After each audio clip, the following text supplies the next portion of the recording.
कन्या राशि वालों, आप सभी का बहुत बहुत स्वागत करते हैं कन्या मंथन भिंड यूट्यूब चैनल में। बंधुओं, आज का यह ज्योतिष कार्यक्रम आपके लिए एक बहुत बड़ी चेतावनी और एक बहुत बड़ी सीख लेकर आया है। जी हाँ बंधुओं, हम आपको बता दें कि हमने आपकी कुंडली का जब गहराई से आकलन किया तो हमें बड़े ही आश्चर्य के साथ कुछ बातों का पता चला। हमें पता चला कि क्यों आपके जीवन में एक के बाद एक कष्ट और परेशानियां बने ही रहते हैं, चले ही आते हैं। आपके जीवन में आपको कष्ट और तकलीफों से मुक्ति प्राप्त क्यों नहीं हो पा रही है? क्यों आप अपने कमाए हुए धन का लाभ नहीं ले पा रहे हैं? आप चाहे कितनी ही मेहनत करें, कितना ही जोर लगाएं, लेकिन आप ना तो तरक्की कर पा रहे हैं और ना ही आप इतनी कमाई कर पा रहे हैं, इतना धन कमा पा रहे हैं कि आप उसका आनंद ले सके। इसी के साथ साथ क्या कारण है कि आपको मानसिक शांति और सुकून भी प्राप्त नहीं हो पा रहा है, जबकि आप दिल से इतने अच्छे हैं, सबको खुश रखना चाहते हैं, किसी के लिए मन में बुरा भी नहीं सोचते हैं, तब भी आपके जीवन में इतना बुरा क्यों होता है? क्यों ऐसा लगता है जैसे कोई हाथ धोकर आपके पीछे पड़ा हुआ है? इसका सबसे बड़ा कारण हमें आज पता चल चुका है, जो हम आपको बताने जा रहे हैं। लेकिन इन सबसे महत्वपूर्ण बात यह है कि शनिदेव आपसे भयंकर नाराज चल रहे हैं। इसका प्रमाण क्या है? इसका प्रमाण है वो संकेत जो हम अभी आपको बताने जा रहे हैं, जो आपको पिछले 5 से 6 दिनों में अवश्य मिले होंगे, लेकिन आपने उन संकेतों को नजरअंदाज कर दिया। जब हम आपको उन संकेतों के बारे में बताएंगे तो आपको तुरंत पता चल जाएगा कि जो हम कह रहे हैं वह बिल्कुल सत्य है। अब सवाल यह उठता है कि शनिदेव आखिर आपसे नाराज हैं ही क्यों? क्या आपने कोई बड़ी गलती कर दी है, या फिर किसी प्रकार का ग्रह दोष आपकी कुंडली में उत्पन्न हो चुका है, या फिर कोई पितृ दोष या देव दोष या मातृ दोष जैसा आपके साथ जीवन काल में घटित होने वाला कोई अनिष्टकारी योग बना हुआ है? तो बंधुओं, हम आपको जब यह बताएंगे कि शनिदेव आपसे नाराज क्यों हैं, तो आपको बहुत ही आश्चर्य होगा, आपके होश उड़ जाएंगे। आपने सपने में भी नहीं सोचा होगा कि ऐसा भी कभी आपके साथ हो सकता है। यानी अनजाने में ही आप कोई ऐसा कार्य कर रहे हैं जो आपके जीवन में हर एक विनाश का कारण है। शनिदेव आपसे इसीलिए भयंकर क्रोधित हैं। तो कौन सा है वह एक कार्य? इसके विषय में भी हम आपको पूरे विस्तार के साथ बताएंगे। अब सबसे पहले ध्यान से समझिए उन संकेतों के बारे में जो पिछले 5 से 6 दिनों में शनिदेव ने आपको दिए हैं। तो सबसे पहला संकेत, आपने शनिदेव से जुड़े हुए किसी एक जीव को अपनी ओर आते हुए या देखते हुए अवश्य देखा होगा। जैसे कि कौआ, आपने कौए को अपनी तरफ देखते हुए और कांव कांव करते अवश्य देखा होगा। अब यह अलग अलग प्रकार से दिख सकता है। कहीं आपने अपनी छत पर देखा होगा, या सड़क पर देखा होगा, या फिर किसी तस्वीर या वीडियो में भी आप देख सकते हैं, क्योंकि आज का जमाना टेक्नोलॉजी का जमाना है, तो वीडियो के माध्यम से भी ऊर्जाएं आपको संकेत दे सकती हैं। इसी प्रकार आपने किसी 2 रंग वाले कुत्ते को भी अपनी तरफ आते हुए या फिर अपने ऊपर भौंकते हुए देखा होगा। ठीक इसी प्रकार आपके दरवाजे से कोई भिखारी भी खाली हाथ वापस अवश्य लौटा होगा। इसी प्रकार आपके घर के किसी बड़े बुजुर्ग के द्वारा कोई एक ऐसा कार्य अवश्य हुआ होगा आपके लिए, जिसे जानकर आपको आश्चर्य हुआ होगा कि आखिर ये आपके साथ ऐसा कैसे कर सकते हैं। यानी किसी प्रकार का भेदभाव या नाइंसाफी अवश्य हुई होगी। और इन सब से बढ़कर गाय, कुत्ता और चिड़िया या फिर कौआ, आपने इन जीवों को कुछ खाने के लिए दिया होगा, लेकिन इन्होंने इसे नहीं खाया होगा, बिना खाए ही वापस चले गए होंगे। तो ये कुछ संकेत हैं, इनको आपको पहचानना चाहिए था। ये संकेत इस बात का प्रमाण हैं कि शनिदेव आपसे नाराज चल रहे हैं, क्योंकि इन घटनाओं में जिन जीवों के बारे में, जिन लोगों, इंसानों के बारे में हमने आपको बताया, उन सब का किसी न किसी प्रकार से संबंध शनिदेव से अवश्य है। अब बंधुओं, यहाँ पर एक और बड़ी ही भयंकर बात हम आपको बताते हैं कि कुछ ही समय में पितृपक्ष की शुरुआत होने वाली है। अब ऐसे में यदि आपने शनिदेव को प्रसन्न नहीं कर पाया, भूल से भी कोई ऐसा कार्य आप करते रहे जिससे शनिदेव लगातार आपसे नाराज बने रहे, तो फिर आप चाहे कितना ही श्राद्ध कर्म कर देना, पितृ पूर्वजों को कितने ही पिंड दान और तर्पण आदि कर देना, आपके पितृ देवता आपसे किसी हालत में प्रसन्न नहीं हो सकते हैं। और इसका कारण होगा शनिदेव। क्योंकि शनि देव को आप यदि प्रसन्न नहीं कर सकते तो किसी को भी प्रसन्न नहीं कर सकते। किसी भी प्रकार के देवी देवता को आप प्रसन्न नहीं कर सकते, क्योंकि शनि देव ही न्याय और कर्म के और धर्म और आध्यात्म के देवता हैं। जब वही आपसे नाराज हैं तो अन्य देवी देवताओं की तो बात ही क्या है। तो हमने आपको जो संकेत बता दिए, इन संकेतों को बारीकी के साथ गहराई से अपने जीवन के बारे में विचार करके आकलन करके देखिएगा। यदि आपको एक भी संकेत मिल जाता है तो आप समझ जाना कि शनिदेव आपसे नाराज चल रहे हैं। अब यहाँ पर हम आपको एक बात और बता दें कि हो सकता है कि किसी के जीवन में सिर्फ एक संकेत मिला हो या इनमें से एक भी ना मिले हो। तो हम आपको बता दें कि संकेत तो बहुत सारे हैं, ढेर सारे हैं, लेकिन यदि उन्हें बताएंगे तो वीडियो संकेत बताने में ही निकल जाएगा। इसलिए आपको यह मानना है, और हम जब आपसे कह रहे हैं कि हमने आपकी कुंडली का आकलन करके यह निष्कर्ष निकाला है, तो इस बात पर भरोसा भी करना है कि शनिदेव आपसे अभी इस समय नाराज चल रहे हैं। अब सवाल यह उठता है कि आखिर ऐसी कौन सी बात हो गई, क्यों शनिदेव आपसे नाराज चल रहे हैं? क्या आपने कोई बड़ी भूल कर दी है? और इन नाराज शनिदेव को आप कैसे प्रसन्न कर पाएंगे? लेकिन इन सबसे बड़ी बात कि आखिर वह कौन सा कारण है जो आपके जीवन में हर एक तकलीफ को बस बनाए ही रखता है, समाप्त ही नहीं होने देता है, एक एक करके आपके जीवन के हर एक सुख को समाप्त करता चला जा रहा है। उस कारण के बारे में आपको विस्तार से बताएंगे और उसे समाप्त करने का एक बेहद ही शक्तिशाली उपाय भी हम आपको बताएंगे। वीडियो कार्यक्रम बेहद ही आवश्यक है बंधुओं। आपने यदि आज इस वीडियो को अनदेखा कर दिया तो हम आपको गारंटी देते हैं कि आप अपने जीवन की सबसे महान भूल कर बैठेंगे, क्योंकि यह बिल्कुल वैसा ही होगा कि माता लक्ष्मी आई आपका तिलक करने और आप मुंह धोने चले गए। जी हाँ बंधु, यह एक सामान्य सी कहावत है, लेकिन यह बिल्कुल सही तरीके से फिट बैठेगी आपके ऊपर यदि आपने आज इस कार्यक्रम को अंत तक नहीं देखा। तो उम्मीद करते हैं कि आप हमारी भावनाओं को और बातों को समझ रहे हैं। कार्यक्रम को अंत तक अवश्य देखेंगे। तो चलिए आज के इस विशेष कार्यक्रम की शुरुआत करते हैं, परंतु माता रानी को आभार तो अवश्य व्यक्त करेंगे ही। तो कमेंट बॉक्स में पूरे भक्ति भाव के साथ लिखिए, जय मां भद्रकाली कृपा करो। माता रानी आपके ऊपर निश्चित कृपा करेंगी। इसी के साथ साथ यदि आप इस चैनल कार्यक्रम पर पहली बार आए हैं तो आप इस चैनल को सब्सक्राइब करके हमारी और माता रानी के दिव्य परिवार के सदस्य अवश्य ही बन जाएं। ऐसा करते ही आपके जीवन में माता रानी का दिव्य प्रकाश, उनकी दिव्य कृपा और आशीर्वाद आने शुरू हो जाएंगे और आपके जीवन से कष्ट धीरे धीरे समाप्त होने लगेंगे। जी हाँ बंधु, तो चलिए जल्दी से चैनल को सब्सक्राइब करिए, फिर आगे बढ़ते हैं। अब सबसे बड़ी बात बंधु, अगले 3 दिनों में आपके साथ ये 2 घटनाएं जरूर घटेंगी। पहली घटना कि आपको कहीं ना कहीं किसी न किसी प्रकार से कोई साधु संत महात्मा या फिर किसी भिखारी से मुलाकात अवश्य होगी। वह आपसे कुछ मांगे या ना मांगे, फिर भी आपकी यह जिम्मेदारी है कि आप उसे दान अवश्य करें। अन्न का दान भी करें और धन का दान भी करें, यानी उसे कुछ खाने के लिए भी दें और कुछ रुपए पैसे भी उसे अपनी क्षमता के अनुसार अवश्य दें। बंधुओं, याद रखना कि शनि देव जब भी किसी जातक की परीक्षा लेते हैं तो सबसे पहला स्वरूप वे किसी साधु संत महात्मा का या फिर भिखारी का लेते हैं और उस जातक के पास जाकर परीक्षा लेते हैं। तो आपका यह व्यवहार शनि देव को निश्चित तौर पर प्रसन्न कर ही देगा। आपके द्वारा जो भी अनजाने में भूल हुई हैं उनके लिए शनिदेव आपको क्षमा कर देंगे।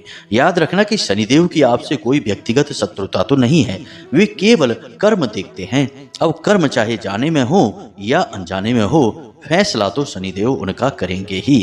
कर्म के आधार पर कोई पक्षपात नहीं हो सकता है। तो आपको उस भिखारी को खुश करके भेजना है। आप उससे 2 मीठी बातें भी बोलेंगे, चाहे किसी भी विषय पर बोलें, धर्म कर्म के विषय पर बोलें या जीवन के विषय पर बोलें। मीठी सी 2 प्यारी सी बातें करेंगे जिससे कि वह आपसे थोड़ा सा खुल जाए। फिर वह आपसे मुस्कुराए, आपके किए हुए कार्य की सराहना करे। इसके बाद आप उसे विदा करें या स्वयं वहां से विदा हो। यह बहुत जरूरी रहेगा। अगले 3 दिन में यह आपके साथ अवश्य होगा ही। इसी के साथ साथ अगले 3 दिनों में एक घटना आपके साथ और घटेगी कि आपसे कोई रुपए पैसे मांगेगा या किसी प्रकार की आपसे मदद मांगेगा, आपकी कोई चीज, आपका कोई सामान मांगेगा, तो आपको उसकी मदद नहीं करनी है। यह नकारात्मक घटना है। यह आपके जीवन में जो नकारात्मक शक्तियां हैं आपके आसपास विचरण कर रही हैं, वे आपको इन घटनाओं के प्रति आकर्षित करेंगी, आपको प्रेरित करेंगी। जी हाँ बंधुओं, अब यहाँ पर भी शनिदेव का न्याय काम करेगा, क्योंकि आप यदि किसी नकारात्मक या बुरे या गलत इंसान की मदद कर देते हैं तो शनिदेव आपसे नाराज हो जाते हैं। अब भले ही वह नाटक करे आपके सामने, मगरमच्छ के आंसू बहाकर आपसे पैसे रुपए मांग ले जाए और आपके द्वारा दिए गए पैसों की शराब पी ले या फिर कोई गलत कार्य कर दे, जुए में लगा दे, तो यह आपके पैसे का तो दुरुपयोग हो गया। ऐसे में शनिदेव तो आपसे नाराज होंगे ही। तो आपको अगले 3 दिनों में किसी की किसी भी प्रकार से मदद नहीं करनी है। थोड़ी बहुत मदद आप कर सकते हैं, परंतु अपनी कोई चीज किसी को ना दें और रुपए पैसे तो भूल कर भी ना दें। याद रखना कि शनिदेव की तीखी नजर आपके पैसे पर होती है कि आपके पास कितना पैसा आ रहा है, आप कितना पैसा इकट्ठा कर पा रहे हैं और आप उस पैसे का कैसे प्रयोग करते हैं। इन सब बातों की बारीकी से नजर शनिदेव रखते हैं, जानकारी रखते हैं। तो आपको पैसे के मामले में बड़ा सतर्क रहना है, फिजूल खर्ची नहीं करनी है, किसी को पैसे यूं ही नहीं दे देने हैं। और यदि आप किसी को पैसे उधार दें भी तो बड़ी भयानक मजबूरी हो उसकी, तभी दें, जांच परख अवश्य कर लें। हम तो यही कहेंगे कि आप किसी को ना ही दें, कोई बहाना बनाकर टाल दें तो ज्यादा बेहतर रहेगा। अब याद रखना कि समय समय पर शनिदेव आपकी परीक्षा लेते रहेंगे। हम तो यह भी कहेंगे कि केवल आपकी ही नहीं, इस धरती पर मौजूद हर एक इंसान की परीक्षा लेते रहेंगे। इसका कारण यह है कि शनिदेव सबसे पहली बात तो अपनी स्वराशि में ही गोचर कर रहे हैं, और दूसरा यह है कि वे इस समय बकरी भी चल रहे हैं, और तीसरा यह है कि यह पूरा साल शनिदेव को समर्पित है। यानी कि शनिदेव इस समय देखा जाए तो अपनी शक्ति से भी 3 गुना अधिक शक्तिशाली प्रभाव रखते हैं। तो ऐसे में वे बारंबार आपकी परीक्षा लेंगे, आपके पास आएंगे। तो आपको अपने जीवन में चल रही घटनाक्रम पर बारीकी से नजर रखनी है। आप किसके साथ क्या व्यवहार कर रहे हैं, किसे आप क्या दे रहे हैं, क्या आप किसी से ले रहे हैं, सब चीजों पर बारीक नजर अवश्य रखें। यूं ही किसी से कुछ भी ना ले लें और ना ही किसी को कुछ भी दे दें। अब बंधुओं ध्यान से सुनिए, आपके मन में जो सवाल हैं, जो आपको लगातार परेशान करते रहते हैं, जब आप अकेले में बैठते हैं तो कई प्रकार के प्रश्न आपके मन में उठते हैं। सबसे पहला प्रश्न तो यह है कि आखिर आपने कौन सी ऐसी गलती कर दी है जिसकी सजा आपको मिल रही है। आप चारों तरफ लोगों को देखते हैं तो लोग अपनी जिंदगी में मगन हैं, तरह तरह के आनंद ले रहे हैं, तरह तरह की चीजों में अपना समय बिता रहे हैं, अपने जीवन का भरपूर आनंद और मजा ले रहे हैं, लेकिन आप किसी भी चीज को अनुभव नहीं कर पा रहे हैं। लगातार बस काम में लगे हैं, टेंशन में रहते हैं, परेशानियों से जूझ रहे हैं और परेशानियों का अंत ढूंढते ढूंढते आपका पूरा दिन और पूरा जीवन बीत जाता है। तो ऐसा क्यों होता है? यानी भगवान आपकी सुनते क्यों नहीं है? क्यों वे आपके द्वारा किए गए किसी भी अच्छे कार्य को देखते नहीं हैं? क्यों आपके जीवन से कष्ट और परेशानियां समाप्त नहीं हो रहे हैं? और सबसे बड़ी बात कि क्या आपका सारा जीवन बस यूं ही तड़पते हुए गुजर जाएगा, छोटी छोटी चीजों के लिए तरसते हुए गुजर जाएगा? चाहे आप हजारों लाखों रुपए क्यों ना कमा ले, लेकिन जब आपका नंबर आता है तो आपके पास कुछ भी नहीं बचता। बस वही 2 जोड़ी कपड़े और थोड़ा बहुत सामान ही आपके हाथ बचता है। आखिर ऐसा कब तक चलेगा? कब तक आप यूं ही बस परेशान बने रहेंगे और जीवन से हारते चले जाएंगे? क्योंकि अब मित्रों सच में देखा जाए तो आपके अंदर भी क्षमता ज्यादा बची नहीं है। आप हिम्मत हार चुके हैं, जिंदगी के सामने घुटने टेक चुके हैं। अब आपने अपनी सारी तकलीफों को एक तरह से स्वीकार ही कर लिया है। निराशा ही आपका जीवन बन चुका है। इसका प्रमाण यह है कि आप बाहर चाहे किसी भी माहौल में हो, कैसी भी परिस्थिति में हो, हंसते हो या रोते हो, लेकिन आप उसका अनुभव नहीं कर पाते हैं। कहने का मतलब यह है कि कोई यदि चुटकुला सुना देता है तो आप हंस जरूर देते हैं, लेकिन अंदर की तकलीफ, आपके हृदय का दुख साफ झलकता है आपकी आंखों में। किसी शादी समारोह में जाते हैं, किसी पार्टी उत्सव में चले तो जाते हैं, लेकिन वहां के आनंद को आप भोग नहीं पाते हैं, क्योंकि आपके अंदर किसी न किसी प्रकार की चिंता बनी ही रहती है, आपको तकलीफ देती ही रहती है। आप उसी में इतने उलझे रहते हैं कि बाहर की माहौल का आपके ऊपर, परिस्थिति का आपके ऊपर कोई फर्क ही नहीं पड़ता है। यह गहरी निराशा, गहरी तकलीफ आपके जीवन में चारों तरफ से बस गई है, आपको घेर लिया है। अब एक छोटी सी किरण बस यही है कि शायद भगवान कभी प्रसन्न हो जाएं और कोई चमत्कार कर दें तो जीवन सुखमयी हो जाए। जी हाँ बंधु, ये सारी बातें वो हैं जो आप किसी से कहते नहीं हैं, आपके दिल में चलती रहती हैं। और आप यह भली भांति जानते हैं कि चाहे आप भले ही किसी को ये बातें बता ही क्यों न दें, लेकिन कोई इनकी दर्द को, इनके महत्व को समझ नहीं सकता है। क्योंकि दुनिया में एक कहावत कही जाती है ना बंधुओं, कि जाकी फटी न कभी बिमाई, ते का जाने पीर पराई। यानी कि जो कभी इस तकलीफ से गुजरा ही नहीं, वह इस तकलीफ को समझ कैसे सकता है। खैर, तो अब ध्यान से सुनिए, हम आपको आपकी इन तकलीफों का कारण और इनका निवारण बताएंगे। फिर आपको यह भी बताएंगे कि शनिदेव आपसे नाराज क्यों हो जाते हैं बार बार, कई तरह के उपाय करने के बाद भी। जी हाँ बंधुओं, आपने उपाय किए हैं शनिदेव को प्रसन्न करने के लिए, थोड़ा बहुत इसका कुछ लाभ भी आपको मिला है, लेकिन फिर से स्थिति वैसी की वैसी ही हो गई। तो ऐसा क्यों होता है? यानी कि अब सबसे महत्वपूर्ण बात प्रारंभ होने जा रही है, तो पूरे ध्यान के साथ इन बातों को समझना। तो सबसे पहली बात कि आपके जीवन में जो दुख, तकलीफ और परेशानियां हैं जिनका अंत नहीं हो रहा है, आखिर वे क्यों हैं? तो ध्यान से सुनिए, इसके दो कारण हैं। पहला कारण कि आपके ऊपर एक प्रकार का देव दोष लगा हुआ है। जी हाँ बंधुओं, जरा ध्यान से सुनना इन बातों को। आपको कोई भी ये बातें बताएगा नहीं। इन बातों को बताने के लिए गहरे साधना के अनुभव चाहिए, और हम आपको अपनी साधना के अनुभवों के आधार पर ही बता रहे हैं। ये बातें कहीं लिखी पढ़ी नहीं मिलेंगी आपको। तो ध्यान से समझना, आपने किसी प्रकार का कोई एक संकल्प लिया था अपने जीवन काल में। याद करने की कोशिश करिए। एक संकल्प ऐसा था जिसमें कि भगवान से जुड़ी हुई कोई पूजा पाठ, आराधना, कोई यात्रा, किसी प्रकार का कोई व्रत, उपवास या संकल्प था। अब दो बातें हुई हैं। पहला तो यह है कि वह संकल्प अब तक पूरा नहीं हुआ है, और दूसरी यह है कि आपने उसे पूरा यदि किया है, कोशिश की है, तो वह खंडित हो गया है। जैसे कि आपने 7 सोमवार का कोई संकल्प लिया और वह खंडित हो गया, या फिर आपने सोचा कि हम व्रत रहना प्रारंभ करेंगे अब भोले बाबा का, सच्चे मन से यह संकल्प लिया, मन में विचार किया, और फिर जब समय आया तो आपने उसे टाल दिया। यह बहुत ही खतरनाक होता है। बंधुओं, याद रखना कि जब इंसान इस संसार में आता है तो वह कई प्रकार के ऋण लेकर पैदा होता है। ऋण समझते हैं आप? कर्जा, जैसे कि मातृ ऋण, अपनी माता का ऋण लेकर। पितृ ऋण, जैसे पितृ दोष कहते हैं। क्यों वह दोष बनता है वह भी बताते हैं आपको, पहले ध्यान से सुनिए। मातृ ऋण, पितृ ऋण, देव ऋण, गुरु ऋण, ये ऋण होते हैं जो कि वह इंसान लेकर पैदा होता है। इनका कर्जा है उसके ऊपर। अब अपने जीवन में उसे इन शक्तियों का कर्जा चुकाना है। यानी कि पिता की सेवा करके, उनके पूर्वजों की सेवा करके पितृ ऋण चुकाएगा, माता की सेवा करके माँ का ऋण चुकाएगा, भगवान की सेवा करके, धर्म कर्म के कार्य करके, पूजा पाठ, आराधना और साधनाएं करके देवताओं का ऋण चुकाएगा, और गुरु का सम्मान करके, गुरु की सेवा करके गुरु का ऋण चुकाएगा। अब यदि इनमें से किसी भी ऋण को चुकाने में वह गलती कर देता है या फिर उसे नहीं चुका पाता, तो यही ऋण दोष बन जाते हैं। जैसे आपने अक्सर सुना होगा, पितृ दोष लगा हुआ है। पितृ दोष की लोग अक्सर बातें करते हैं, बाकी दोषों के बारे में तो लोग बोलते ही नहीं हैं, क्योंकि शायद जानते ही नहीं होंगे। जानते भी होंगे तो इन्हें बातों की गहराई को नहीं समझते होंगे, इसलिए इन्हें नहीं बोलते हैं।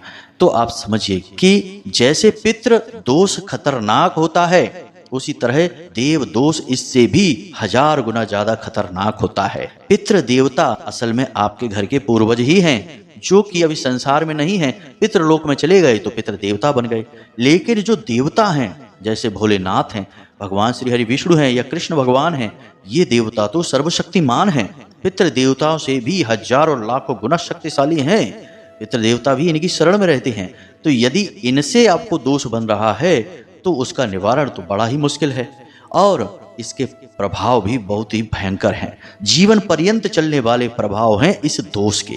तो जरा आप विचार करके देखिए कि आपके साथ कभी ऐसी कोई घटना घटी है जिसमें आपने कोई ऐसा विचार किया हो भगवान से जुड़ा हुआ कि हम यह कार्य करवाएंगे, पूजा पाठ करवाएंगे, फिर चाहे वह कितना ही छोटे से छोटा क्यों ना हो या फिर कोई बड़ा कार्य क्यों ना हो, बड़ा संकल्प, बड़ी यात्रा, बड़ा कोई कार्य हो या फिर कोई छोटा मोटा, याद रखना कि कभी कभी तो किसी जगह से हाथी निकल जाता है और कभी कभी उसकी पूंछ भी अटक जाती है। यह भी एक कहावत ही है, लेकिन पता नहीं हमारा कौन सा काम ऐसा है जो किसी दोष को उत्पन्न कर दे। तो अपने कर्मों पर विशेष नजर रखनी चाहिए। तो अब ध्यान से जरा इस बात के बारे में गौर करना कि आपसे कहाँ भूल हुई है। अब यह भूल हुई है तभी आपके पास किसी भी प्रकार का सुख, किसी भी प्रकार की कृपा और आशीर्वाद ठहर नहीं पा रहे हैं। अब मन में यह प्रश्न आएगा कि मान लिया कि देव दोष लगा हुआ है, तो अब इसका निवारण क्या है? तो इसका निवारण वही है जो कि इसका कारण है।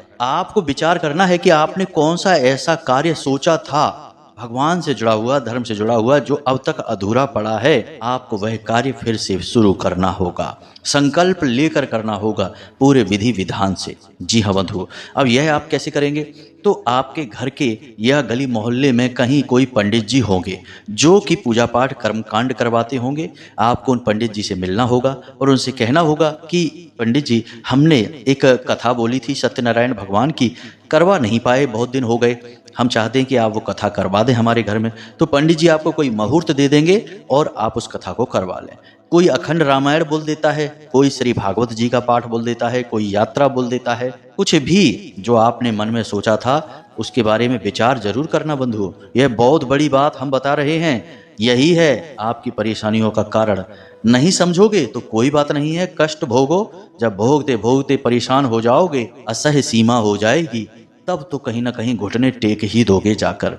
लेकिन जरूरी नहीं है कि जहां जाओगे वहां सही समाधान मिल ही जाए, क्योंकि इस संसार में जहां अच्छे लोग होते हैं जो सचमुच में किसी की मदद करना चाहते हैं, वहीं उनसे कई गुना ज्यादा धोखेबाज लोग भी होते हैं जो आपकी मजबूरी का फायदा भी उठा सकते हैं। हम तो सच्ची बात कहते हैं, अब आपको अच्छी लगे या ना लगे इससे कोई फर्क नहीं पड़ता, सच तो सच ही रहेगा, बदल नहीं जाएगा। तो इस प्रकार अपने देव दोष का आप निवारण करिए, तभी आपके ऊपर किसी भी प्रकार का कोई भी उपाय कार्य कर पाएगा। पूजा पाठ का आपको फल मिल पाएगा, मंत्रोच्चारणों का भी आपको पूरा फल प्राप्त हो पाएगा। इसीलिए बहुत सारे लोग हैं जो हमें लगातार मैसेज करते हैं कि गुरुजी आपने उपाय बताया, उस उपाय का हमें कोई खास परिणाम समझ में नहीं आया। तो हमने बहुत गहराई से सोचा कि अरे भाई ऐसा कैसे हो सकता है, यह तो इतना शक्तिशाली उपाय था। हम जो भी उपाय बताते हैं वे हजारों लोगों पर आजमाए हुए होते हैं, फिर इस इंसान के ऊपर क्यों नहीं इसने कार्य किया? तब समझ में आता है कि इसके ऊपर तो किसी प्रकार का दोष लगा हुआ है, और जहां दोष होता है वहां सदगति कैसे हो सकती है? बस यही है कारण।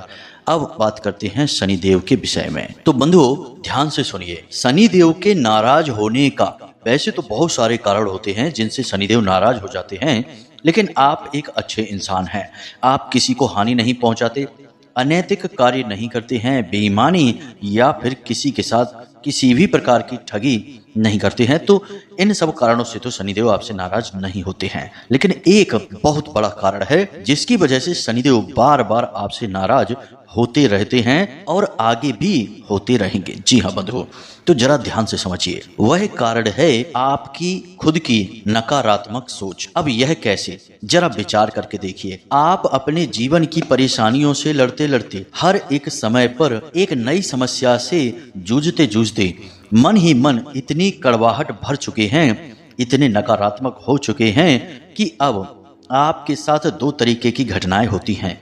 पहली तो यह है कि आप कोई भी कार्य करने चलें, अपने दिन की शुरुआत भी करें, भगवान से प्रार्थना ही करें या कुछ भी करें, सबसे पहले आपके मन में विचार यही उठता है कि चाहे कुछ भी कर लो, होना कुछ भी नहीं है, सब कुछ ज्यों का त्यों ही रहेगा। यानी कि आप हमेशा परेशान ही रहेंगे और दुनिया की कोई भी ताकत, कोई भी उपाय, कोई भी क्रिया आपके जीवन से इस परेशानी को, इन कष्टों को कभी मिटा नहीं सकती है। जी हाँ बंधुओं, आपके मन में यह बात इतनी गहराई तक बैठ चुकी है कि अब आप ऊपर ऊपर से भले ही चाहे कुछ भी करते रहें, कैसी भी क्रियाएं करें, पूजा पाठ करें, उपाय करें, लेकिन अंदर मन में कहीं ना कहीं आपको इस बात का दृढ़ विश्वास है कि इन कार्यों से होगा कुछ भी नहीं। और आपका यह विश्वास असल में नकारात्मक विश्वास है। और इसी विश्वास से, इसी विचार से नकारात्मकता उत्पन्न होती है। अब यह नकारात्मकता शनिदेव को अच्छी नहीं लगती है, क्योंकि याद रखना कि इंसान के कर्म उसके जीवन में निरंतर बदलाव लाते रहते हैं। हो सकता है कि आपने जीवन भर परेशानियां देखी हों, लेकिन कल को कोई एक ऐसी घटना घटित हो जाए जिससे आपके जीवन भर के कष्ट एक क्षण में समाप्त हो जाएं। जी हाँ बंधु, हमने कई ऐसे लोग अपने जीवन काल में देखे हैं जो आजीवन, यानी कि उनका आधा जीवन कष्टों से गुजर गया, परेशानियों से जूझा और तमाम कर्जे और दुनिया भर की परेशानियों से वो लड़ते रहे। लेकिन फिर अचानक कुछ ऐसा हो गया, उन्होंने कोई छोटा मोटा काम धंधा शुरू कर लिया, या कहीं से उनके लिए कोई अच्छा ऑफर या कोई नौकरी का ऑफर आ गया कि रातों रात उनकी किस्मत ही पलट गई। एक हमारे परिचित के ऐसे सज्जन हैं जिन्होंने मन ही मन भले हिम्मत न हारी हो, लेकिन ऊपर से वो बुरी तरह से टूट चुके थे। एक छोटे से शिक्षक थे, लेकिन उन्होंने कई काम धंधे व्यापार किए और सब में उन्हें लगातार नुकसान होता चला गया। काम करने का जुनून इतना अधिक था उनके अंदर कि वे दुनिया भर के कर्जे में डूबते चले गए। एक समय ऐसा आया कि जब लॉकडाउन भी लग गया कोरोना काल में, और उनके पास फूटी कौड़ी तक नहीं थी। तब उनका जीवन बड़ी ही मुश्किल से गुजारा हो रहा था, कोई कर्जा देने वाला नहीं, और बड़ी मुश्किल से मिन्नतों के बाद किसी से थोड़ा बहुत पैसा मिलता तो बड़ी ही चुन चुन कर एक समय पर खाना खाकर ही जीवन का गुजारा कर रहे थे। लेकिन उनके जीवन के कष्ट का अंत तब हुआ जब उनकी मुलाकात हमसे हुई और उन्होंने हमसे अपने जीवन की समस्याएं बताई, तो हमने उन्हें एक उपाय बताया। अब उनके मन में नकारात्मकता नहीं थी, बस उनके जीवन में थी, तो उन्होंने उस उपाय को पूरे भक्ति भाव के साथ किया। वह उपाय था बटकेश्वर महादेव का ऋण मुक्ति उपाय। जी हाँ बंधु, क्योंकि वो ऋण से यानी कर्जे से ही परेशान थे लॉकडाउन के समय में, तो उन्होंने उस उपाय को किया 5 सोमवार। उसके बाद 3-4 महीने कुछ भी नहीं हुआ, सब ज्यों का त्यों बना रहा। लेकिन फिर अचानक से उन्होंने एक छोटा सा काम करने का मन में विचार बनाया और छोटा सा व्यापार शुरू किया, और उस व्यापार में उन्हें इतनी तरक्की हुई कि 6-7 महीने में ही लाखों रुपए उनके घर में, उनके जीवन में आने लगे। उनका सारा कर्जा चुक गया, और कर्जा चुकाने के बाद अब तो स्थिति यह है कि उन्होंने अपना एक शानदार मकान भी बनवा लिया है, 4 व्हीलर यानी कार भी उनके घर में आ चुकी है, बच्चे अच्छी शिक्षा ग्रहण कर रहे हैं और समाज में उनका एक अच्छा रुतबा है। तो कहने का मतलब यह है कि यदि आप जीवन में कष्टों से जूझ रहे हैं तो मन में इस बात की आस जरूर रखिए कि आपका जीवन बदलेगा अवश्य। नकारात्मकता कभी हावी मत होने देना, क्योंकि क्या पता कौन सा कदम आपकी कामयाबी के दरवाजे खोल दे। जी हाँ बंधुओं, तो हर नई सुबह एक नई आशा के साथ उठिए, भगवान का धन्यवाद करिए और अपने काम को पूरी दृढ़ता के साथ करिए। तो बस यह नकारात्मकता यानी कि पहले ही ये सोच लेना कि यह काम नहीं बनेगा, इस विचार को तुरंत त्याग दो, यही शनिदेव को अच्छा नहीं लगता है। दूसरा, अति भावुक होना। जी हाँ बंधुओं, आप अत्यंत भावुक हैं। दूसरों की मदद करने के चक्कर में आपने सैकड़ों बार अपना नुकसान कराया है। आज भी स्थिति बदली नहीं है। आपको लगता जरूर है कि अब हमने सबक ले लिया, अब हम कभी किसी की मदद नहीं करेंगे, लेकिन अगला कोई दिन आएगा जब कोई आपके सामने अपना दुखड़ा रोएगा, तकलीफें बताएगा, आंसू बहाएगा, आप तुरंत उसकी मदद करने के लिए तैयार हो जाएंगे। अब अक्सर ऐसा होता है कि आपने पैसे की मदद की है, और याद करके देखिए कि सैकड़ों बार, कई बार ऐसा हुआ है कि आपने जिसको पैसा दिया वह वापस ही नहीं आया। 1-2 बार आपने मांगा, फिर आपने सोचा कि कहीं रिश्ता खराब ना हो जाए, कहीं उसका दिल ना दुख जाए, इस चक्कर में बाद में फिर आपने मांगना ही छोड़ दिया और पैसा भी आपका डूब गया। तो कहने का मतलब यह है कि पैसे को लेकर आप जो लगातार नुकसान उठाते जा रहे हैं, अंधी मदद करते हैं, अत्यंत भावनात्मक होने की वजह से, इस वजह से भी शनिदेव आपसे नाराज हो जाते हैं। कारण इसका यह है कि शनिदेव पैसे को बहुत अधिक महत्व देते हैं। याद रखना कि शनिदेव नाराज होंगे तो सबसे पहले आपसे पैसा ही छीनेंगे, और शनिदेव प्रसन्न होंगे तो सबसे पहले आपको पैसा ही देंगे। तो पैसे की बर्बादी, फिजूल खर्ची, पैसे को बिना सोचे समझे खर्च करना, और गरीब दुकानदारों से, छोटे छोटे रेड़ियों से, जो ठेले वाले जो होते हैं, उनसे ज्यादा मोल भाव करना शनिदेव को बिल्कुल पसंद नहीं है। आपको ये सारे काम त्याग देने हैं। इन कार्यों की वजह से बार बार आपसे शनिदेव नाराज होते हैं। आपने उपाय किया, कुछ दिन तक प्रभाव रहेगा, लेकिन फिर वही स्थिति उत्पन्न हो जाएगी कि शनिदेव आपसे क्रोधित हो उठेंगे, क्योंकि गलती तो आप लगातार करते ही जा रही हैं। तो इन गलतियों को सुधारिए, प्रतिदिन सकारात्मक विचारों से भरे रहिए। हमेशा यह सोचिए कि भगवान जो कर रहे हैं वह अच्छा ही है। आज भले ही बुरा लग रहा है, लेकिन कल उसमें कुछ बड़ी अच्छाई अवश्य आपको दिखाई देगी ही। जैसे जैसे आप सकारात्मक विचारों से भरेंगे, देखना वैसे वैसे आपके जीवन में बदलाव आने शुरू हो जाएंगे, सकारात्मक बदलाव। ठीक इसी प्रकार आप किसी की मदद करिए, लेकिन मदद करने से पहले पूरी जांच पड़ताल अवश्य करिए और सिर्फ जरूरतमंद की मदद करिए। किसी की यूं ही उठाकर मदद मत करिए, आपका इस चक्कर में बहुत नुकसान हो जाता है। इसी वजह से देवता नाराज होते हैं, शनिदेव नाराज होते हैं, क्योंकि जो आपको क्षमताएं मिली हैं, आपका जो जीवन मिला है, वह देवताओं के द्वारा दी गई एक भेंट है। इसका सम्मान आपको करना ही होगा। संघर्ष भी देवता दे रहे हैं, सुख भी देवता देते हैं, और जीवन और मृत्यु भी देवताओं के हाथ में होता है। वह तुलसी बाबा ने बड़ा सुंदर सा एक वचन बोला है ना, हानि लाभ जीवन मरण यश अपयश विधि हाथ। तो जो हानि लाभ हैं, जीवन मरण हैं, और यश और अपयश यानी कीर्ति और अपकीर्ति सब ईश्वर के हाथ में है। आप बस सकारात्मक रहिए, यही आपके हाथ में है। अब बात कर लेते हैं शनिदेव को प्रसन्न करने वाला उपाय।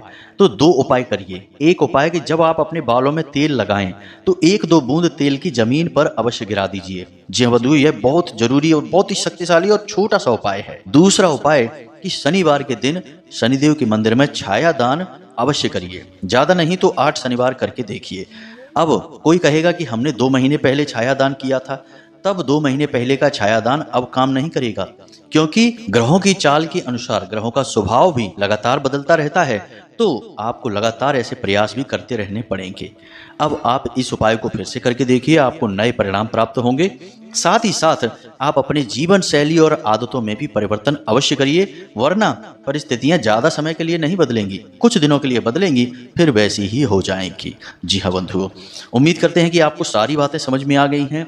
हर बात को आप अपने जीवन में अवश्य उतारेंगे और जीवन को स्वयं अपने हाथों से बदल डालेंगे। अब यदि कोई प्रश्न आपके मन में उठता है तो आप कमेंट करके पूछें, या फिर डिस्क्रिप्शन में दिए गए व्हाट्सएप नंबर पर मैसेज करके पूछें। समय मिलने पर हम आपके प्रश्नों के जवाब आपको अवश्य देंगे। इसी के साथ साथ आज के इस वीडियो को विराम देते हैं। हमेशा हंसते रहिए, मुस्कुराते रहिए, सकारात्मक रहिए, और दिन में एक बार मंदिर अवश्य हो आइए, यह भी बहुत आवश्यक है। मिलते हैं अगले ज्ञानवर्धक वीडियो में, तब तक के लिए धन्यवाद। प्रेम से बोलिए जय माई की, जय मां भद्रकाली, जय शनिदेव। माता रानी और शनिदेव आप पर पूरी कृपा करेंगे। धन्यवाद।